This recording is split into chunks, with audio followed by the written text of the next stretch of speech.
So as a me, I have a reason for everything I do. And yet, the reality is there's no reason for anything.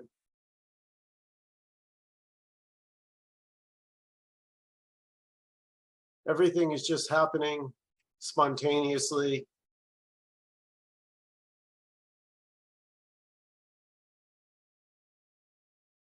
It doesn't need a reason. The sun doesn't need a reason to shine.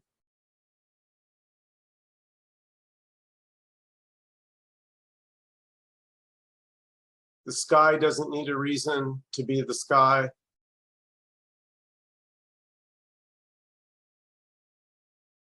Taking a sip of coffee doesn't need a reason to take a sip of coffee.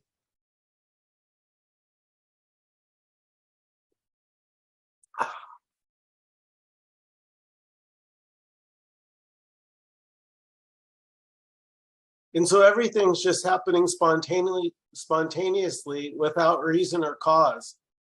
And for the me, that's infuriating because I so want to try and control, but eventually that trying to control can turn into suffering.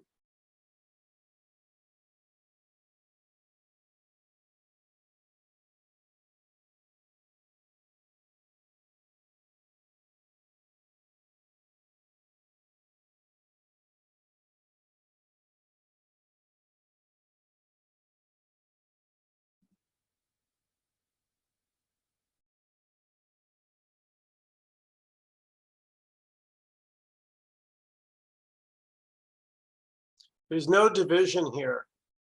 There's no separation. There is, in fact, no separate me to do anything. We can tell stories, and in stories, there is separation.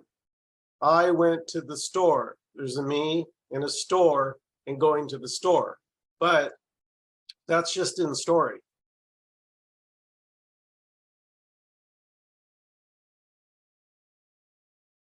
So there's nothing wrong with stories.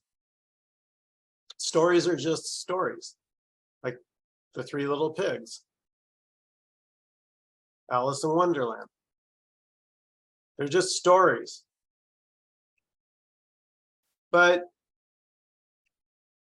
the me takes the stories as reality. The me takes the stories as real. And so once I take my stories as being real, naturally, I'm going to look for a better story.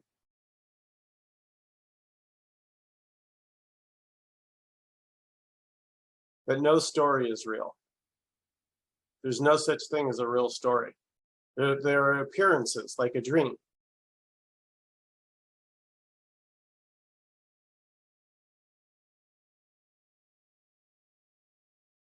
It's funny. It's like language does a magic trick.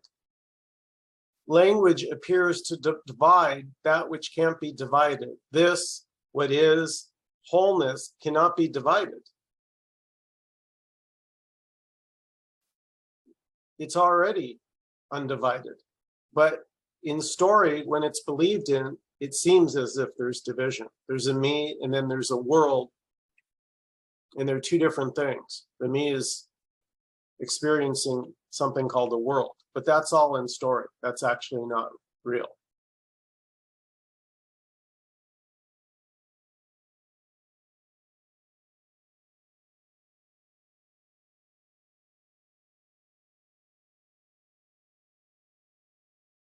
The problem I have as a me is I'm starting from a position.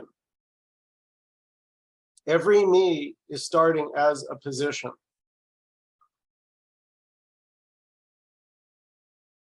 And the problem is no position is it.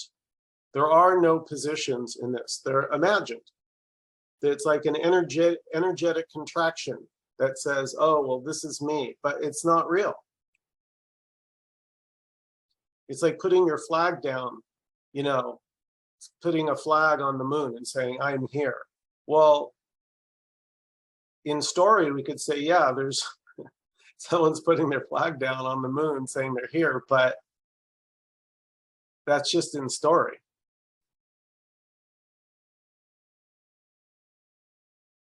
So it all works somehow, and we don't know how. And that's the thing. To me, you know, when we hear at these meetings, people want an explanation. Well, but okay, help me understand this, Michael. How is this all happening? Like, you know, you or Nkosi or Dan or somebody saying. And the answer is we can't tell you. We don't know. That's the answer. That's my final answer. I really don't know. I swear to you. But somehow there's freedom in that.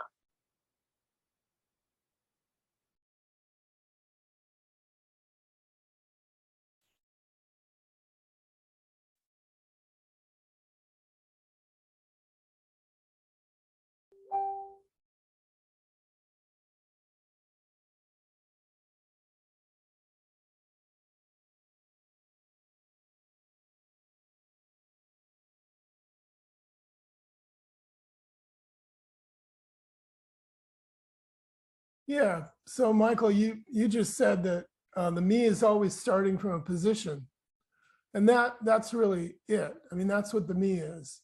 It's a position, and the position is also the statement that I know. It's the, you know, the claim, the belief, the assertion, or just the position. That's the position, is that I know. And then that's where the controlling. So it's I know and I can control. And so it's all about controlling my experience and controlling it to make it better to the point where it's okay. And that's all about knowing. And you said a minute ago that this controlling, you know, can go on for a while until at some point it becomes suffering.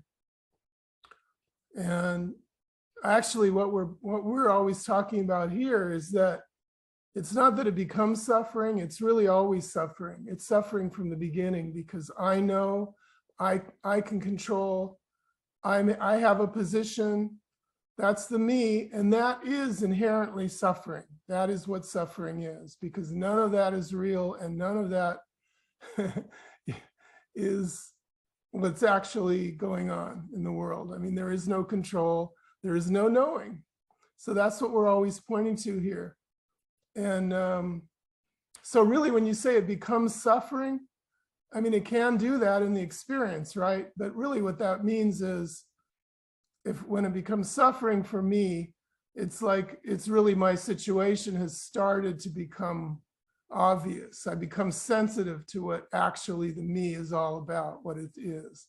And that's when we say it becomes suffering, because it really always is suffering, because the me is cut off. And that's what suffering is. The feeling like I'm in a position and I'm separate from everything else, and I'm at the mercy of everything else, and I have all these needs, and I need to control things to get my needs met. Anyway, just wanted to fill out the story a little bit. Yeah, no, I agree, Dan. The me is all about getting. What can I get that will help my situation, that will improve it? And what can I keep at bay? What can I push away? And that's a full-time job. That's 24/7 for the me, and it's exhausting. And really, frankly, here, I just couldn't do it anymore. It's like I couldn't, you know, after trying and trying and trying, I finally like threw my hands up and go, I don't get it. Like, I just don't get it. And it's amazing. You would never think that that would be a peaceful, like the me wouldn't think that that's, you know, well, wait, I need to know. Like his life seems to be all about knowledge. It seems to be, you know, knowing the right things, and the more you know, the better. But it turns out nothing's actually truly knowable. We don't actually know what this is. Go ahead, Peter.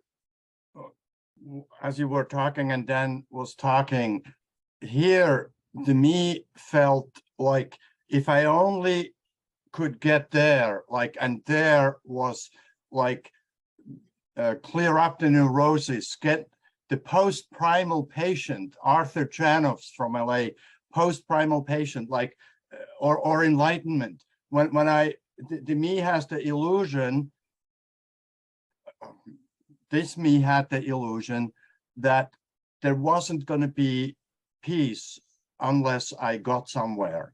And it's like that stick where the carrot is always like out there, and it just doesn't, it's not possible. The me cannot get there, but it lives in the constant illusion. That's where it needs to go. Yeah, Yeah. Peter, the only thing I would say is that that's right. But the me is the illusion.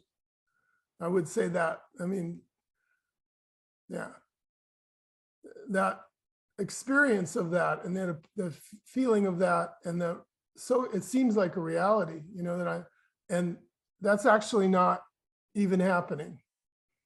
Which is right. So like the ultimate liberation, you know, like after so many incarnations, once the karmic debt is paid off, nobody really knows how many thousands of incarnations it's going to take. But you know. That's a great story. The ultimate liberation, though, is this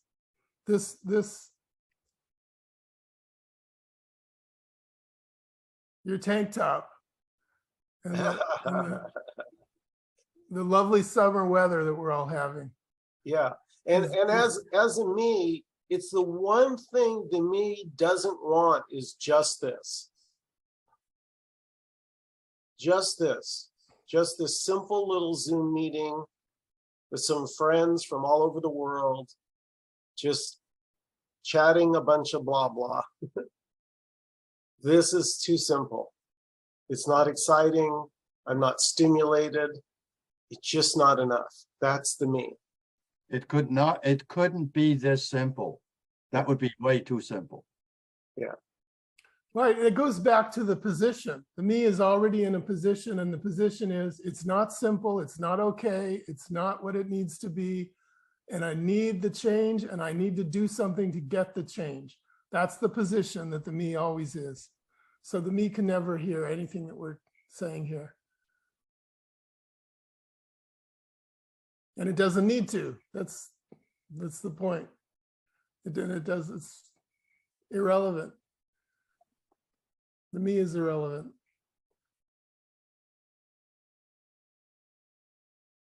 Nkosi will be here to enforce that message. Yeah, Nkosi, Alice did a video with Nkosi, and I put it up, and it's our #1 Nkosi video. I call it Darth Nkosi because it's like I put him in a black in a hood, and it's like magenta, and it's all dark, and it's got over 3,500 views. And somehow it got a bunch of views lately and some new comments. I guess somebody posted it somewhere, and people were saying, "Oh my God, this is amazing. I've never heard, it's great." And if you listen to it, it's so powerful because Nkosi is very clear. He says, well, there's already no me there to drop away.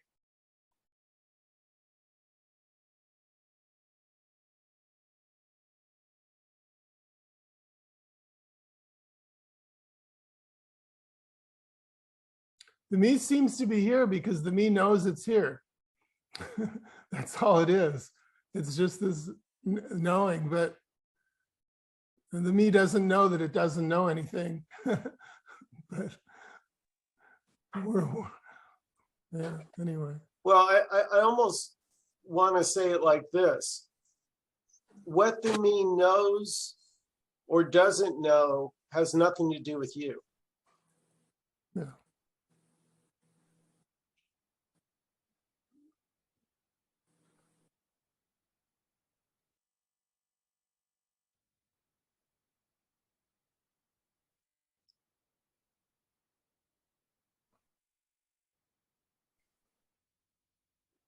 Yeah, that's how identification seems to work. There seems to be some identification with this me that goes on. And then I walk around thinking that I know what the me knows. That whatever the me knows is what I know, and however its position that it takes is my position. And that's kind of what we point to here, is that there's no evidence for that, and it's not true. If there's no me here, if there's no me, we've been talking for 25 minutes about this me. We've all sort of, it's been said that there's no me here. So why would we continue talking about a me that is not here, that is not real, that is not, there is no me. So why do we keep referring to it? I mean, Yeah, it's a great question. I'll talk, but Michael, you want to go ahead? Or Well, it's funny because you and I were just talking about this afternoon on the phone. Go ahead. yeah, we were. Go ahead. Well, because, so yeah, Dan and I were having a discussion, Don, exactly about that. And it's because it just depends on what your experience is. You know, it doesn't really help just to say, well, there's just this, there's no me. If your experience is there, it does feel like I'm a me and I'm suffering. So that's where honesty is vital. You have to be brutally honest and say, am I suffering? Because I was for pretty much my whole life. I was suffering. Dan and I were talking, like he and I were been seekers pretty much our whole life. Like I was never even as a kid, I always felt something was off, but I could never put my finger on it. Yeah, but really, I mean, it's a great question, and there really isn't. I don't think there's any real way to answer that question. I mean, it points to the paradox of all of this. You know, I mean, we're saying there's no me, there's no, but then, I mean, that's why we're having this meeting tonight. Everybody's here because of the me, you know, because of this thing that doesn't exist. But there's an experience of it, you know. And we can't really say exactly, what is this? An experience that doesn't exist, the appearance of a me that's felt, and it's like it's a reality that's here. So again, yeah, there's no denying that. And that's why we're here. And that's why all of this, you know, these speakers and everything. So yeah, but how can you explain it? It doesn't really make sense. But you know, it's an experience, and there's an experience of suffering, and so that's why we're here. But it's an experience that doesn't exist, and that's just the way it is. And and then there's no one who can see it. We're sort of kind of implying that there can be a seeing that it doesn't exist, and then there can be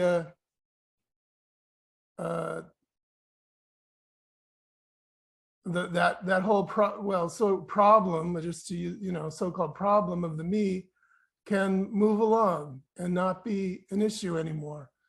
You know, that's a story in time, but you know, that's kind of what we're pointing to. And but it's this this juncture between like absolute reality and relative reality, or like what is and what appears to be.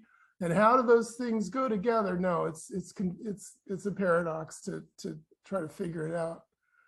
Anyway. So this is Aja here. So why not drop the me? Since we talked about the me so much, covered it so often, why not just drop the me from this discussion and talk about something else? Maybe stillness, awareness, presence. Mm-hmm. It's not okay. So that's a me question. Could be, yeah. This is neither personal nor impersonal. Well, good. Let's go off in that vein then. Perfect. Right? No, but I'm saying you can't land anywhere. There's no position to say, okay, well now we're going to not talk about the me as a position. There's then we get down to the point we really can't talk about anything, right? Well, or we can talk about everything. Yeah. And I guess what we're really pointing to always is that it doesn't matter what we talk about. You know? Yeah. Let me just say this. It's a paradox. I can't stress that enough. This will not be resolved. And you can feel the me wants an answer. Why are we talking about the me so much if there's not a me? It wants to resolve the paradox. And there just is no way around that. This is a paradox. This cannot be explained, this moment.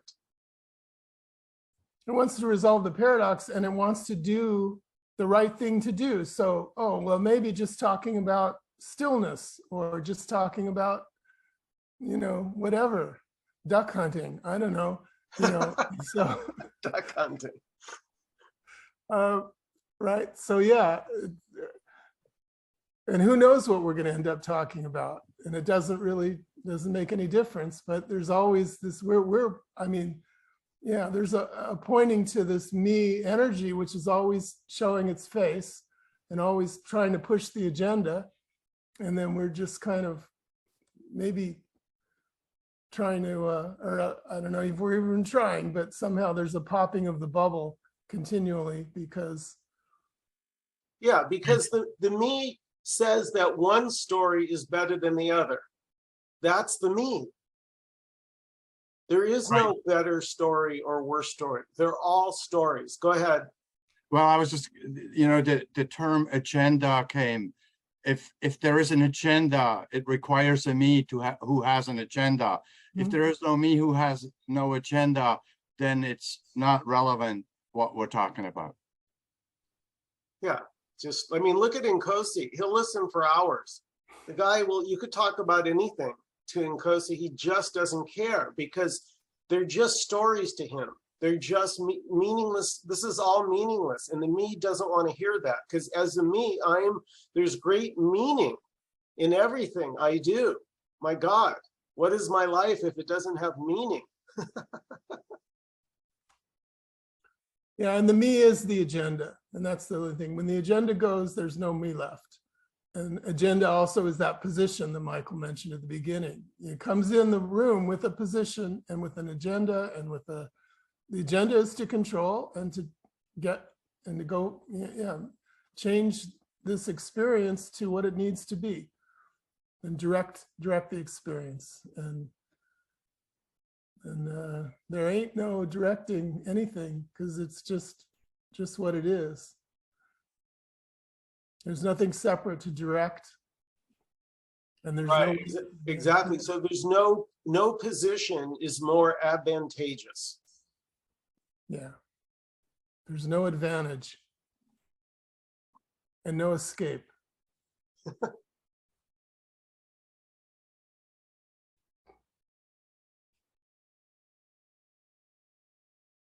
But that is freedom. Freedom doesn't have an agenda. Freedom doesn't have a position. And this is already it. And the me is just the insistence that it's not already it. And I need to get it.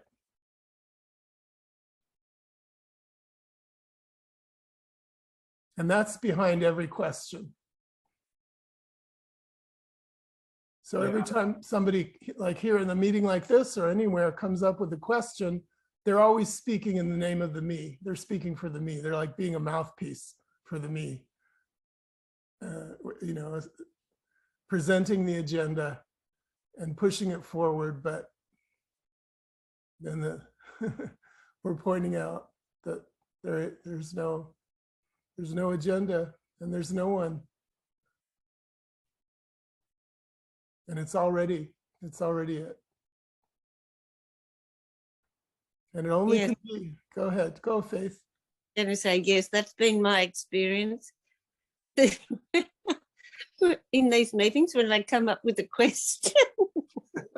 I always realise after I've asked it that it's a me thing, Mm-hmm. So yeah, whatever response I get, it hits me, with a me.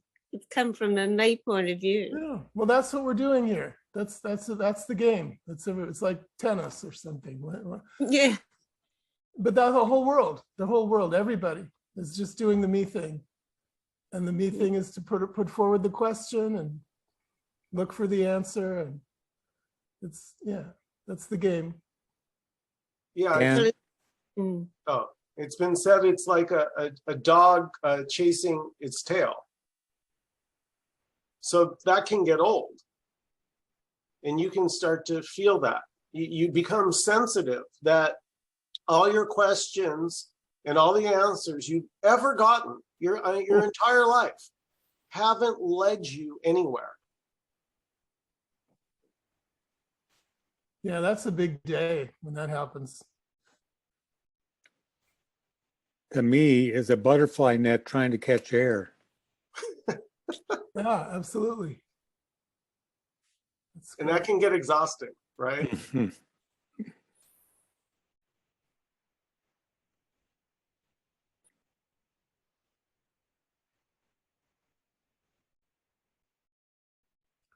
And we go out and we try and, you know, come back without the air, and then the next day, oh my, you know, maybe the net was the wrong size, or the, or was Oh, it the air wrong smoggier place? today. Yeah.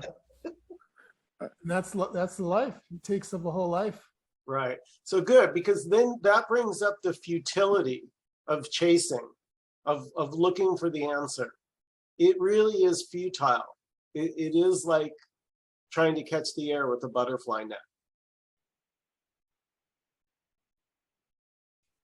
You keep looking, you think I'm in the wrong spot. If I go over there, maybe the butterflies are there. Right.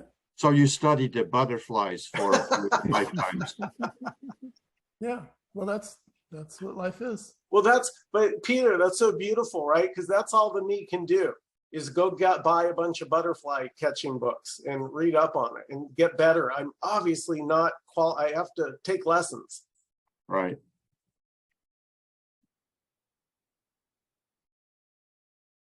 So that's why I think it's a good idea if I stop asking questions in this meeting, because every time I ask one, bounces back as being from the me, and then I see the silliness of all of that. I'll see if I can shut up in future. I don't know. Well, that's another plan. Oh, yeah, that's Another me strategy. Yeah, that's There's really nothing wrong with the questions. Yeah. And I think the questions are good too, because they're everybody's questions. Mm-hmm. Oh, thanks, Dan. Hi, Cozy. Welcome, Nkosi. Nkosi, hey. Right. Hi everyone. Nkosi. Hi. So Nkosi, tonight we're talking about there's no reason for anything.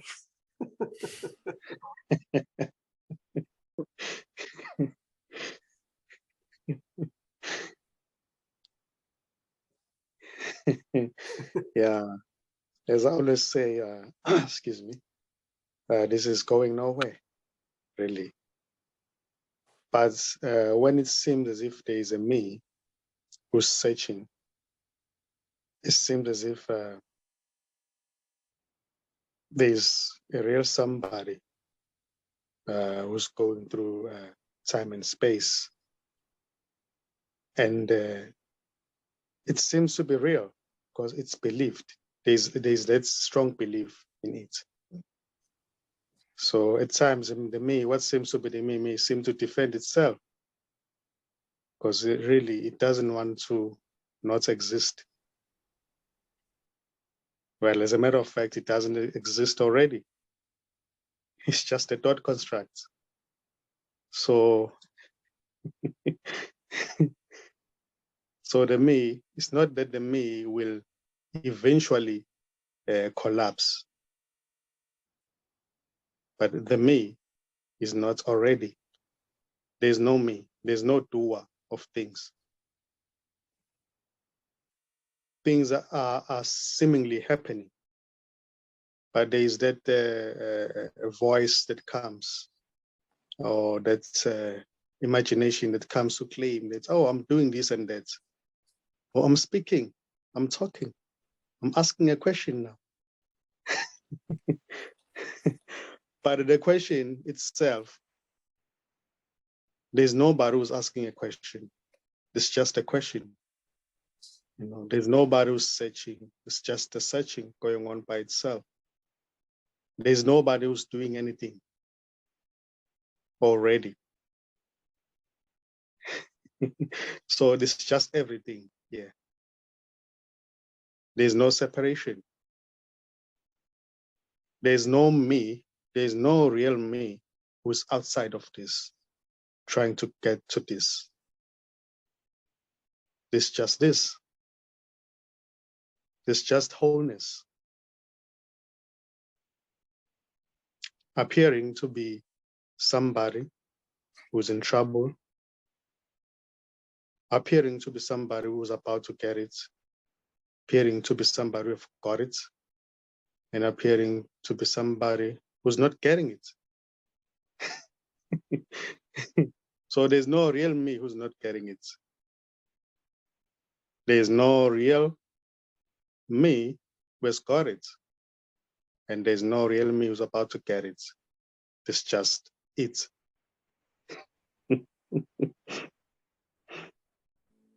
So everything is beautiful. So this isn't trying to get rid of the me, because it sees no me here. There's no me here. There's just what is. There's just wholeness. There's just everything.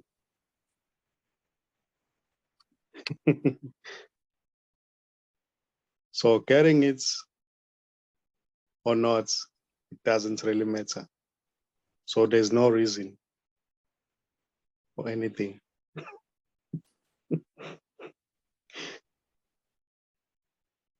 Yeah, it's just the me that's trying to get rid of the me, and the me doesn't exist.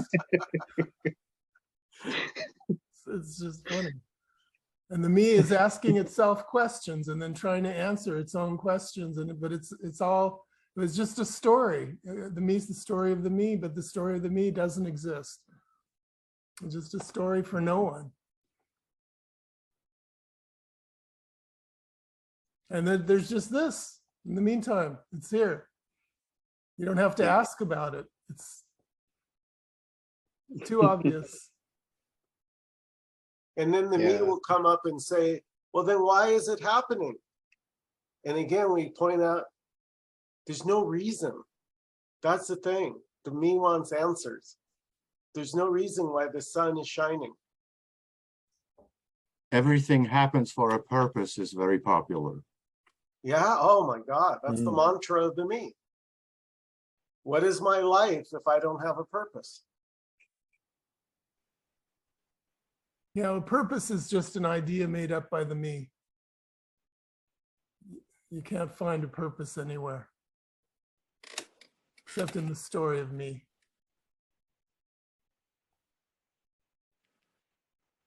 Yeah, purpose, you know, and if I go down that rabbit hole, a purpose requires some third party who like hands down purposes, you know, like Right. it's you're issued, somebody issues purposes for us. But notice, Peter, nothing else is doing it. If you ask the sun, hey, Mr. Sun, why are you shining all the time? You're working so hard, you're always shining. What will the sun say to you?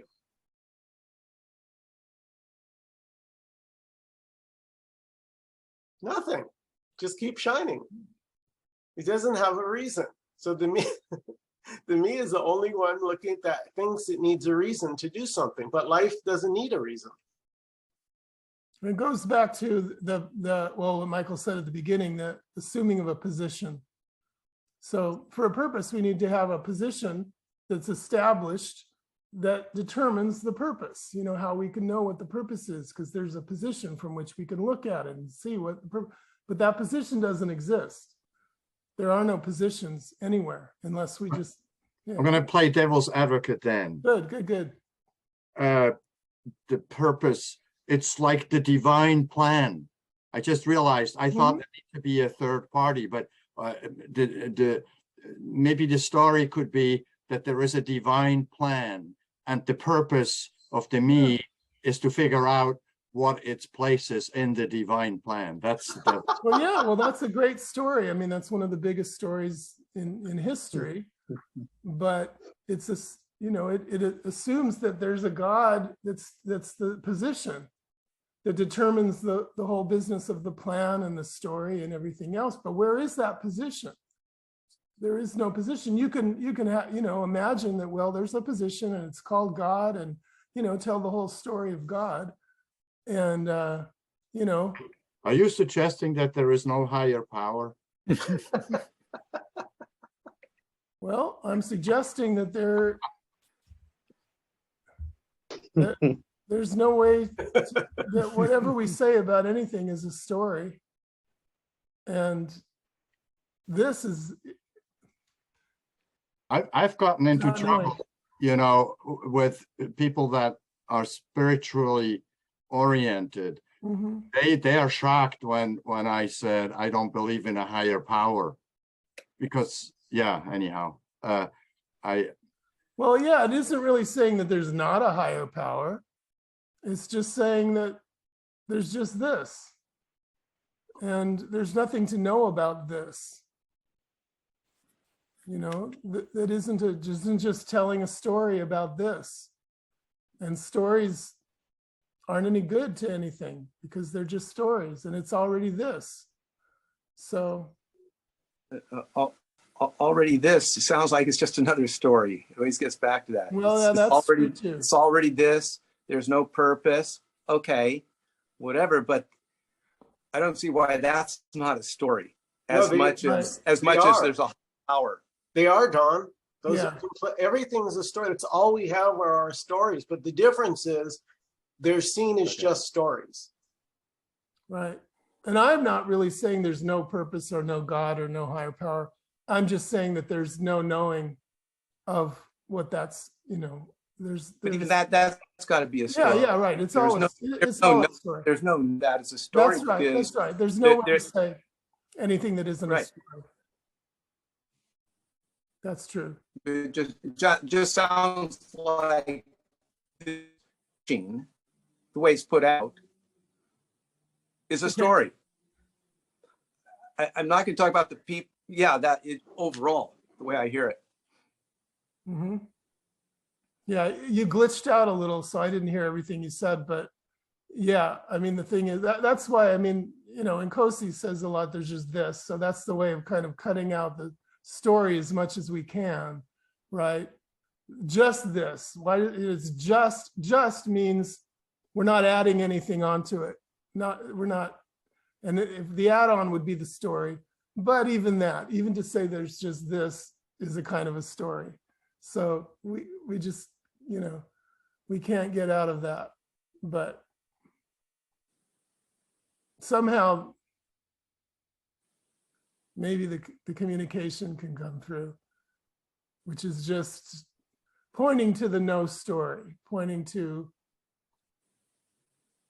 and the fact that there's this me energy, which is always looking for the story. You know, that's the thing. I want to know what's going on so I can, you know, get to the point. But it's already the point, you know, which is the point. But of course, me can't deal with that. I'm just thinking about Joe's screenshot with the fish, and I guess you could have one fish, you could have one something that says, I do believe in God, and the other one says, I don't believe in God, but it's just the same Yeah, story. It brings you to a full stop, really. nice, Faith. Mm. That's a position. There is a God, there isn't a God. Either both of those are positions. And what's being pointed out here at this meeting is there just aren't any points. They're just all imagined. So there's nothing wrong with that, but there is great freedom when it's recognized by no one. yeah, for one, there is no attachment. If there is no point, there isn't anything to attach to, or there's no one that attaches to anything. That is freedom. I personally like the idea of God, and you'll hear me talk about God sometimes. And, you know, I love all these ideas. You know, this is part of the human story, you know, and it's part of life, just like all kinds of, you know, ideas, artistic ideas, literature, psychology. I mean, this is all, it's all part of life, but it's all story, and it's kind of not exactly what we're pointing to here, which is what isn't the story. So Well, God can get very problematic very quickly, as there is so many stories Oh, yeah. associated with God, and so the communication can get a little difficult. Well, yeah, it goes back to what Michael said too about, well, there's no problem with stories, right? It's just the Three Little Pigs and Alice in Wonderland. I mean, stories are, and they're wonderful, because that really is what, like, makes up life. That's what our lives are. They're all the stories. And, Yeah, but so the it's problem nice. is when you believe the stories, or you get mixed up in with them or something. And Communication gets easier when two people are finding kind of like a dance in a story. It gets more frustrating when the stories conflict, or when there is two totally different stories playing on different stages. It gets yeah, but when you got that, you've also got somebody in there who thinks they're me and thinks that the stories are true, or right. so Right. that's One the has real the issue. right story, and the other one has just an imagined story. Well, yeah. One story is true, and the other one isn't. Just kidding. Yeah, well, that's the history of the world. Mm. But So it's not really happening, so don't worry about it. So Nkosi, when you say just this, there's really nothing that can be said about just this. Yeah, exactly. Mhm. This it's really can't be spoken, because it's nothing. It's nothing. Words themselves are limited. Nobody can describe this. Nobody can know this, because everything is this. So when I say this, it's because really there's no description. This cannot be known. And what may seem to be happening, happening, is just this talking. So I see no one talking.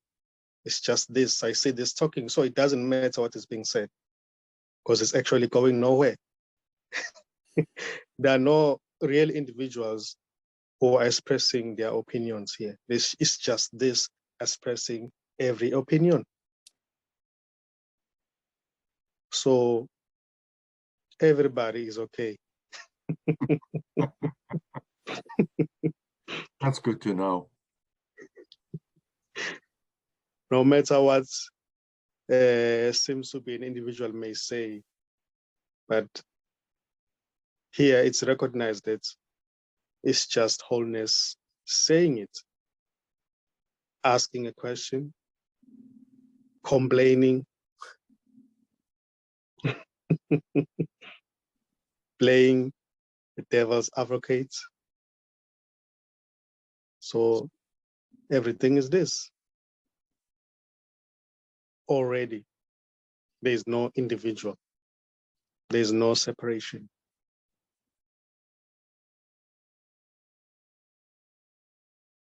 There's no getting into this, because there's only this. There's no understanding this. There's no knowing this. The one that what seems to appear, or the me, looking for this, it may seem to disappear apparently. And it is always recognized that there wasn't any me. So what seems to be the me never gets what it's looking for. That's how the story ends.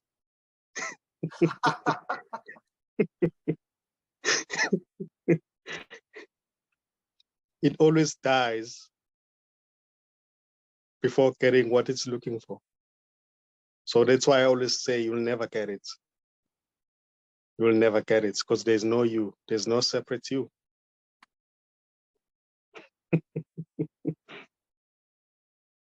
So, Well, Nkosi, okay. can I ask you a quick question? So Yes. this is a losing game. Yes, for the imaginary me.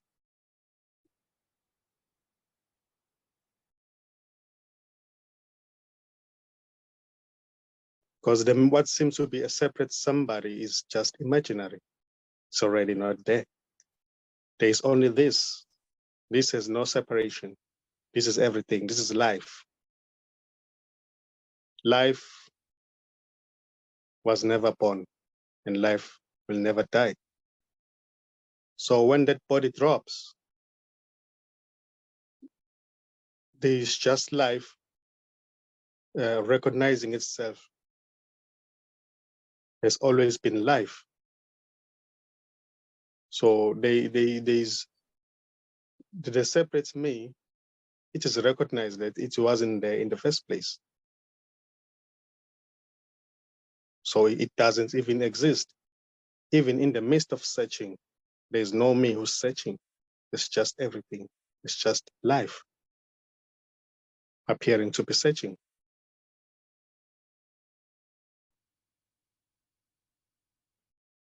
So there's no you who separates. It's just life. And the one who's asking this question, it's wholeness asking a question. It's not you as separate somebody. So it's not really a losing game. The me is not there to lose. Is that right? Yeah, but that may happen in a story. Yeah, it's just a story. I want to add to that too. I'm confused. Why would it be a losing game or a winning game theoretically if there's no me? Well, let's just stay with a losing game because you mentioned it's a losing game. So why would it be a losing game? And I have one other follow-up question, which is if there's a separate you there, that's also part of this anyway. So it doesn't matter, does it? Yeah, it's just a story. Whether it seems to but it be doesn't. losing, winning, it's just a story. But you It's said it was going a, I thought you said it was a losing proposition though. No, Yeah, it Mohammed, is. well, Mohammed was asking the question, Alan. Nkosi didn't say that. Mohammed asked if the me was a losing. No. Mohammed asked a question and then Nkosi said it was a losing proposition. And then Mohammed said, Mohammed, do you remember how it went? Losing game, I think he said. Are we in a losing game? I say I losing. think I can clear this up Okay. or make it more murky. Yeah, it's kind of what we're saying before, and what always the me doesn't exist. There is no me. It's a story for no one. So there is no losing game. There is no game. There's no winning or losing. But for the me experience is a losing game.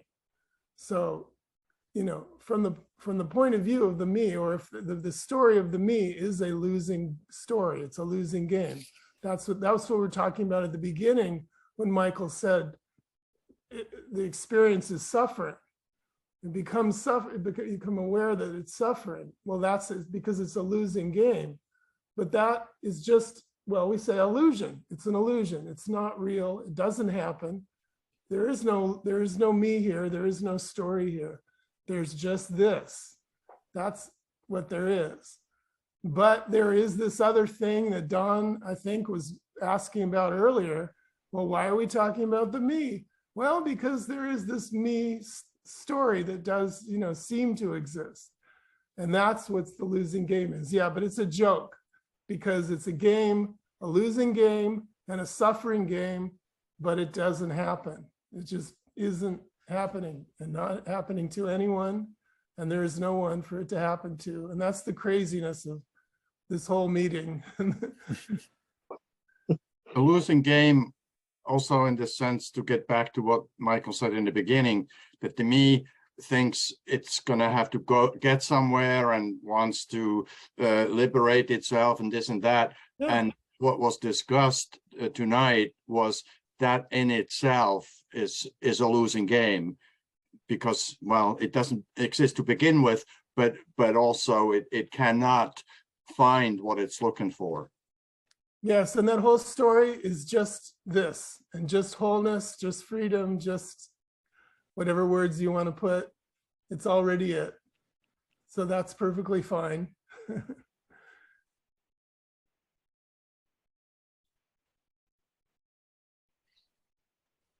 By the way, I have a new term for this, and Nkosi, let me know if you like it. I was talking to Peter about this on Sunday.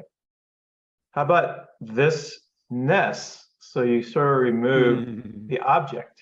What do you think, Nkosi? This-ness. So it's more in motion. How about this? Well, Go ahead. well, this is already nameless, so it doesn't matter.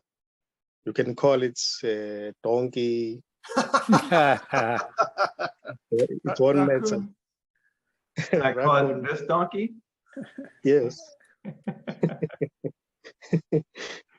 Well, you Doesn't mind.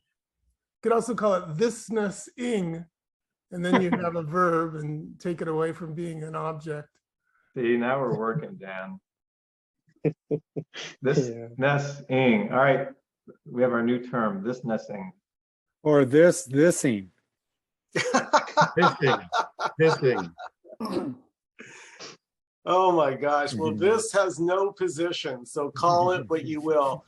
Thank you, everybody, so much for coming. Each and every one of you. We love you and appreciate all of you. Have a great Thank you, evening. Michael-Dan-Nkosi. Thank you, guys. Thanks, everybody. Thank you, everybody. Thank you. Bye.